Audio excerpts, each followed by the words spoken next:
ஒரு காலத்தில் டாஸ்மார்க்கை தேடி மக்கள் வந்து போன காலம் போய் இன்றைக்கி டாஸ்மார்க் வீடு தேடி வரும் காலங்கள் ஆயிடுச்சு. அதனால் வந்து இந்த மாதிரி பாலியல் தொல்லைலாம் அதிகமாக தான் இருக்கும். இன்றைக்கி வந்து பார்த்திங்கன்னா தனியார் பள்ளியில் வந்து கற்றுக் கொடுக்கும் ஆசிரியர்களோ இல்லை தனியார் பள்ளிகளோ இந்த மாதிரி பாலியலில் ஈடுபட்டதாக இது வரைக்கும் எந்த ஒரு செய்தியும் வரலை. அரசு பள்ளியில் பயிலக்கூடிய மாணவர்களுக்குத்தான் இந்த மாதிரி பாலியல்கள் தொல்லைகள் அதிகமாக இருக்கிறதா தெரியுது. ஏன் என்றால் அரசு கொடுக்கக்கூடிய சம்பளம், அந்த சம்பளத்தை வாங்கிட்டு அவங்களால என்ன பண்ணுறதுன்னு தெரியாமல் அவங்க இந்த மாதிரி வேலைகளெல்லாம் ஈடுபட்டு வராங்க. இதுவே ஒரு தனியார் பள்ளியில் இருக்கிற ஆசிரியர் இந்த மாதிரி செயல்களில் ஈடுபடுறதில்லை. ஏன்னா பயம், நம்ம வாங்கக்கூடியதே 12,000 ரூபா சம்பளம், இது ஏதோ நம்ம இந்த மாதிரி தவறான செயலில் ஈடுபட்டோம் அப்படின்னா நம்மளுக்கு வந்து வேலை இல்லாமல் போயிடும், நமக்கு ஒரு முத்திரை குத்திடுவாங்கன்ற ஒரு பயம். ஆனால் அரசு பணியில் இருக்கக்கூடிய ஆசிரியர்கள் எதற்காக இருக்கிறோம் என்பதையே மறந்துட்டு யாருக்காக நம்ம பிள்ளைகள் என்று எண்ணாமல் நம்ம உள்ளே போகிறோம், நம்ம ஏதோ செய்கிறோம் அப்படின்ற மாதிரி ஏதோ பிள்ளைங்களை அப்படியே சிலும்சம் பண்ணிவிட்டு தடவிட்டு இதே வேலைகளாக இருக்காங்க. நம்ம அருகாமையில் கூட ஒரு பள்ளியில் அந்த மாதிரி சம்பவங்கள்லாம் நடந்திருக்கு. இதை தடுக்கணும் அப்படின்னா அரசு ஆசிரியர்களுக்கு ஒரு தனிப்பட்ட முறையில் ஒரு வகுப்பு நடத்த வேண்டும். இது அரசாங்கம் உடனடியாக அரசு ஆசிரியர்களை தனிமைப்படுத்தி அவர்களுக்கான வகுப்புகளை நடத்த வேண்டும். பொதுவாக இன்றைக்கி வலைதளம் ஒரு பெரிய காரணமாகவும் இருக்குது பாலியல் குற்றங்கள் அதிகரிக்கிறதுக்கு. என்னென்னா பெற்றோர்களும் வந்து வீட்டை விட்டு குழந்தைங்களை பராமரிக்க முடியாத சூழல், பொருளாதார நெருக்கடி இருக்கும்போது அவங்க வெளியில் போயிடுறாங்க. குழந்தைங்களையும் பாதுகாக்க முடியாத சூழல். பள்ளிகளில் பார்த்திங்கன்னா அதிக பாலியல் வல்லுறவு ஆசிரியர்களால் நிகழ்த்தப்பட்டுருக்கு. இங்கே கோயம்புத்தூர்லேயும் அப்படி தான் நம்ம பார்த்தோம். 17 வயது சிறுமி அது வந்து போலீஸ்காரங்களே வந்து இன்ஸ்டாகிராம் மூலியமான ஒரு வந்து பதிவு பண்ணியிருக்காங்க. ஆனால் அதுக்கு இன்ஸ்டாகிராமே காரணம் கிடையாது. அது பல்வேறுபட்ட பிரச்சனைகள் அதுக்குள்ளே இருக்குது. இப்போ பல்வேறுபட்ட மாவட்டங்களில் பெண் குழந்தைகள் மீதான வன்முறையும் நடந்துட்டுருக்கு. அப்போ இந்த தமிழக அரசு என்ன பண்ணணும்னா இதுக்குன்னு பெண் குழந்தைகளுக்கு மீதான ஒரு சிறப்பு சட்டமன்றத்தை கூட்டி அதுக்குன்னு சிறப்பு சட்டத்தை கொண்டு வரணும். பெண் குழந்தைகள் மீதான பாதுகாக்கிற சட்டங்கள் இருந்தாலும் அதை முறையாக அமல்படுத்தணும் அரசாங்கம். இன்னும் என்னன்னு பார்த்தோன்னா காவல்துறை ஒரு அலட்சிய போக்காக இருக்காங்க. இன்னைக்கு போதைப் பொருள் நிறைய இளைஞர் மத்தியில் பரவிட்டு இருக்கு. இந்த போதை பழக்கத்தாலேயும் இந்த மாதிரியான குடும்பத்துக்குள்ளேயே சொல்ல முடியாத பாலியல் வல்லுறவு வன்முறையெல்லாம் நிகழ்ந்துட்டு பெண்களுக்கு அதிகமாக பாதிக்கப்பட்டு இருக்க சூழல் தான் இன்னைக்கு நடந்துட்டு இருக்கு. பாலியல் சமத்துவம் பேசினாலும் பள்ளிகளில் அந்த விழிப்புணர்வை ஏற்படுத்தணும். பாலியல் சமத்துவ கல்வியை வந்து பள்ளிக்கூடங்களில் அமல்படுத்துவதன் மூலமாக இந்த பாலியல் குற்றங்களை ஓரளவு இந்த அரசாங்கம் தடுக்கலாம். ஆனால் அதுக்கான எந்த முயற்சியும் எடுக்குதா அரசாங்கம் அப்படின்றத நமக்கு கேள்விக்குறியாக தான் இருக்குது. தொடர்ந்து பெண்கள் மீதான வன்முறைகள் அதிகரிச்சிட்டு இருக்கு. இதை வேடிக்கை பார்த்துட்டு தான் இன்றைக்கும் அரசுகள் இருக்குது, அவங்க பக்கம் பார்த்துட்டு இருக்கிறாங்க. பாதிக்கப்படுறது என்னமோ பெண்களும் பெண் குழந்தைகளும் தான் இங்கே அதிகரிச்சுக்கிட்டே இருக்கிறாங்க. எண்ணிலடங்கா ஒரு இதாகவே இருக்குது. ரொம்ப கவலைக்குரிய விஷயமா தான் இதை நம்ம பார்க்க வேண்டியது இருக்குது. ஒரு சிறப்பு சட்டமன்றத்தை கூட்டி இதுக்குன்னே ஒரு ஒரு ஆய்வு நடத்தணும் தமிழக அரசு. பெண்களுக்கு குறித்தான பெண்கள் வன்முறை இது அப்புறம் என்ன பெண் கூட்டு இயக்கங்கள், பெண் தலைவர்களை கூப்பிட்டு பெண் இயக்கங்கள் அந்த மாதிரிலாம் இருக்காங்க, அவங்களெலாம் கூப்பிட்டு வச்சு பேசி அது ஒரு முடிவுக்கு போகலாம். இன்னொன்று என்னென்னா பள்ளிகளில் பாலியல் சமத்துவ கல்வியை சொல்லிக் கொடுக்கணும். முதலமைச்சர் சொல்கிறாரு பெண் அதிகாரம் அப்படின்னு சொல்கிறாங்க. ஆனால் பெண் அதிகாரம்லாம் இங்கே தேவையில்லை. பெண் சமத்துவம், பெண் பாலியல் வல்லுறவுக்கு உள்ளாக்கப்படாமல் இருந்தாவே அதுவே போதுமானது. இன்னைக்கு ஏகப்பட்ட திட்டங்கள் பெண்களுக்கு ஆதரவாக இருந்தாலும் அது முறையாக அமல்படுத்துதா அப்படின்னா இல்லை தான் அது. அப்போ இந்த அரசு என்ன பண்ணணும்னா அது முறையாக அமல்படுத்துவதற்கு பள்ளிகளில் கல்லூரிகளில் ஒரு சிறப்பு இதை அமைக்கணும். அப்புறம் என்ன பள்ளிகளில் புகார் கமிட்டி அமைக்கலாம். அப்படி அமைக்கும் போது அதில் வந்து அவங்க உள்ளுக்குள்ளேயே டீச்சர்ஸ் இல்லாமல் வெளியில் போராடக்கூடிய இயக்கங்களை சார்ந்த பெண்கள் அந்த புகார் கமிட்டியில் ஒரு ஆளாக இருக்கணும். நம்ம பல முறையில் நான் வந்து பணியிடங்களில் பெண்கள் வேலை பார்க்குறாங்க. 10 பேருக்கு வேலை பார்க்குற இடங்களில் விசாகா இது வந்து அமைக்கணும். நம்ம வந்து நம்ம இருக்குதா இல்லையானே தெரியல. பல தனியார் நிறுவனங்கள்ல அந்த மாதிரிலாம் இருக்கா என்னன்னே தெரியல. அப்போ அது முறையாக அதெல்லாம் இருந்தாலும் அது முறையாக செயல்பட்டா இந்த மாதிரி குற்றங்களை வந்து தமிழக அரசு நிச்சயமா தடுக்க முடியும் அப்படின்றதான் நம்ம பார்க்க வேண்டியது இருக்கு.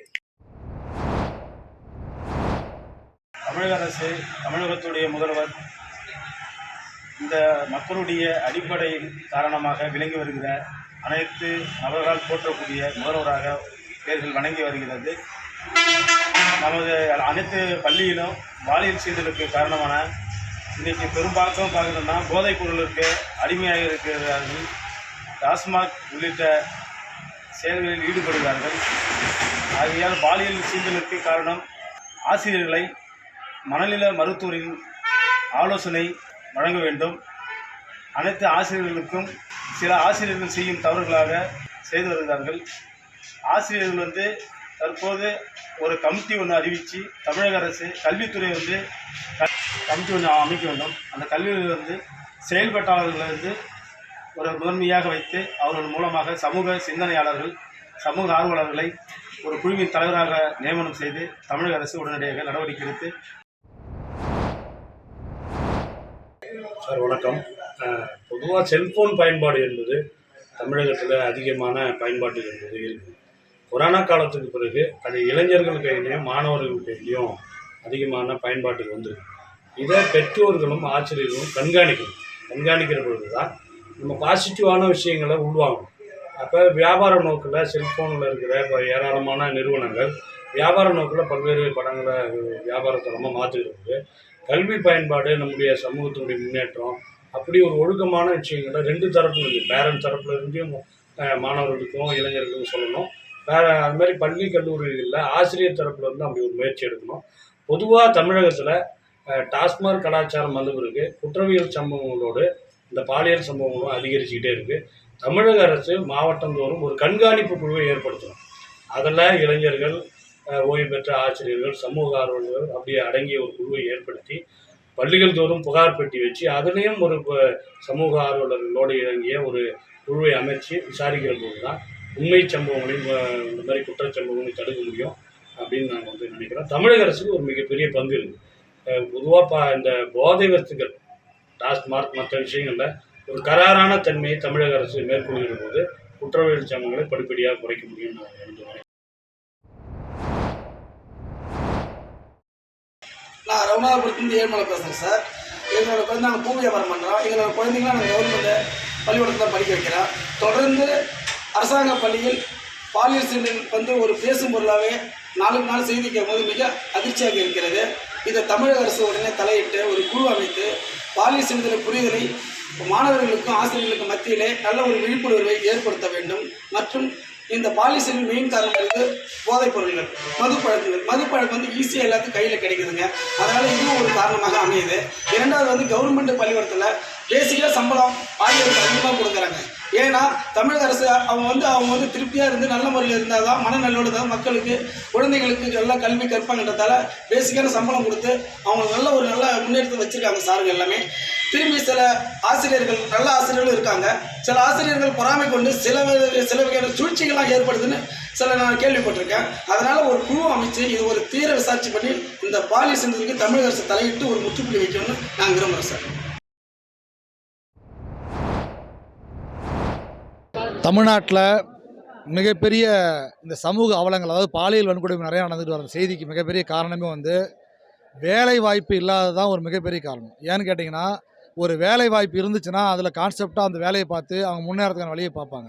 ஆனால் அந்த வேலை வாய்ப்பு பெரும்பாலும் தவிர்க்கப்படும் போதும், அதுக்கான ஊதியம் இல்லாத போதும், உரிமைகள் இல்லாத போதும் அதில் ஃபீட் ஆகிற இளைஞர்களும் மக்கள் என்ன பண்ணுறாங்கன்னா, தவறான பாதைகளுக்கு வேறு வழி இல்லாமல் செல்லக்கூடிய நிலைமை ஏற்படுது.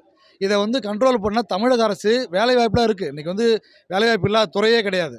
இன்றைக்கி எவ்வளவோ அட்வான்ஸாக வளர்ந்துட்டோம். ஆனால் இந்த வேலைவாய்ப்பு துறையை மட்டும் மேன்மைப்படுத்தவே கிடையாது. அப்போ எப்படி ஏற்படுத்துனாங்களோ அதிலே இன்றைக்கி இல்லாத அளவுக்கு வேலைவாய்ப்புலாம் குறைச்சிட்டாங்க. எல்லாமே தனியார் மயம், கார்பரேட்னு போய்கிட்டு இருக்குது. தமிழ்நாடு அரசு அதுக்கு குறையில்லை, மத்திய அரசு தான் விற்குதுன்னு அவசியம் இல்லை. இவங்களும் அதை பண்ணிக்கிட்டு தான் இருக்காங்க.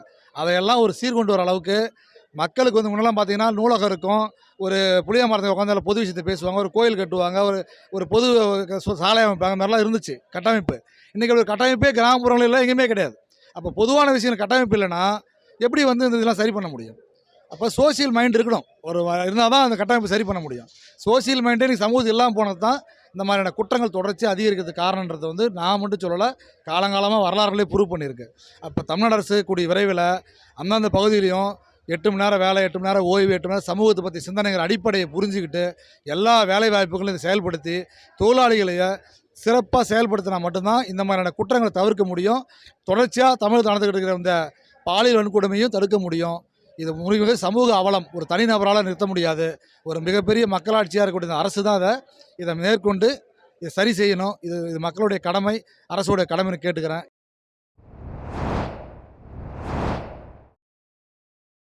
இன்றைக்கி பார்த்தோம்னா நமக்கு தமிழக அரசு வந்து இந்த ஆட்சிக்கு வரும்போதே படிப்படியாக மதுவிலக்கு கொண்டு வந்துடுவோம் அப்படின்னு தான் ஆட்சி பண்ணாங்க. ஆனால் இது வரைக்கும் அதுக்கான எந்த நடவடிக்கையும் எடுக்கல. இதனோட விளைவு எந்த அளவுக்கு இருக்குன்னா, சராசரியாக இன்றைக்கி ஒருத்தர் கூலி வேலைக்கு போகிற ஒரு வருமானம் 500 ரூபா இருந்தால் அதில் 300 ரூபா மதுபானத்துக்கே கொடுக்குற அளவுக்கு மக்களோட சிந்தனையானது மதுவுக்கு அடிமையாயிடுச்சு. இதோட வெளிப்பாடு என்ன ஆகும்னா, நம்மளோட தேவைகள் அதிகமாகும் போது மதுவின் அளவும் அதிகமாகிட்டே இருக்குது உடம்புல உட்கொள்றது.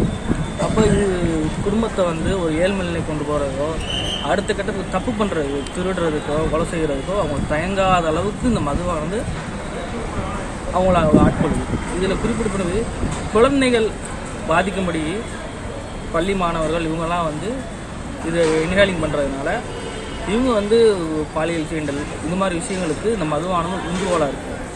இதோட தொடர்ச்சி எந்த அளவுக்கு இருக்குன்னா, இந்த அரசாங்க நடவடிக்கை எடுக்கலைன்னா சராசரியாக இன்றைக்கி ஒரு ஆள் வந்து குடிக்கலைன்னா அவங்க வந்து நார்மல் குடும்ப வாழ்க்கையை வாழ முடியாது, குடிக்காதவங்க ரொம்ப கம்மியான அளவு தான் இருப்பாங்க அப்படின்னு அந்த விகித சராசரியே மாறுற அளவுக்கு நம்ம சமுதாயம் அந்த இடத்துக்கு தள்ளிடும்.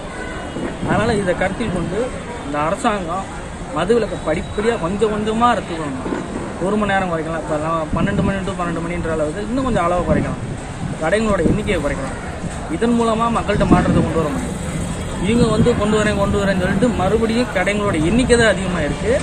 அதுக்கான எந்த நடவடிக்கையும் இந்த அரசாங்கத்தால் எடுக்கப்படலாம். பல்வேறு குடும்பங்கள் சீரழிந்து வருகின்றன. குறிப்பாக மாணவர்கள் மத்தியில் இது பெரிய சீரழிவை உண்டாக்குகிறது. குறிப்பாக கடந்த வாரம் கோவை மாவட்டத்தைச் சேர்ந்த 17 சிறுமியை 7 பேர் கொண்ட கும்பலால் பாலியல் வல்லுறவு உள்ளாக்கப்பட்ட கொடூர சம்பவம் நடந்துள்ளது. இதன் மூல காரணம் சமூக வலைதளங்கள் நட்பாக பழகி அவர்கள் தன் இருப்பிடத்துக்கு வரவழைத்து நண்பர்கள் மத்தியில் கூட்டு பாலியல் பலாத்காரம் செய்துள்ளனர். இது போதாது. அவர்கள் போக்சோ பிரிவில் வழக்கு பதிவு செய்தாலும் இது போதாது. அவர்கள் வேறு எவரும் தொடர்பு இருக்கிறார்களா, இல்லை வேற யாருடையும் இந்த மாதிரி சம்பவத்தில் ஈடுபட்டுள்ளனரா என்பதை தமிழக அரசு தீவிரமாக நடவடிக்கை எடுக்க வேண்டும். இது தவிர இந்த மதுவினால் கட்டுமான தொழிலாளர்களும் சரி, ஏழை விவசாயிகளும் சரி, அவர்களுடைய வாழ்வாதாரம் மிகவும் கேள்விக்குறியாக உள்ளது. இந்த மதுக்கடைகளை படிப்படியாக குறைப்போம் என்று தமிழக அரசு அறிவித்தது. அது குறைவாக அது இன்னும் குறைத்த மாதிரி இன்னும் அறிக்கை வெளியிடவில்லை.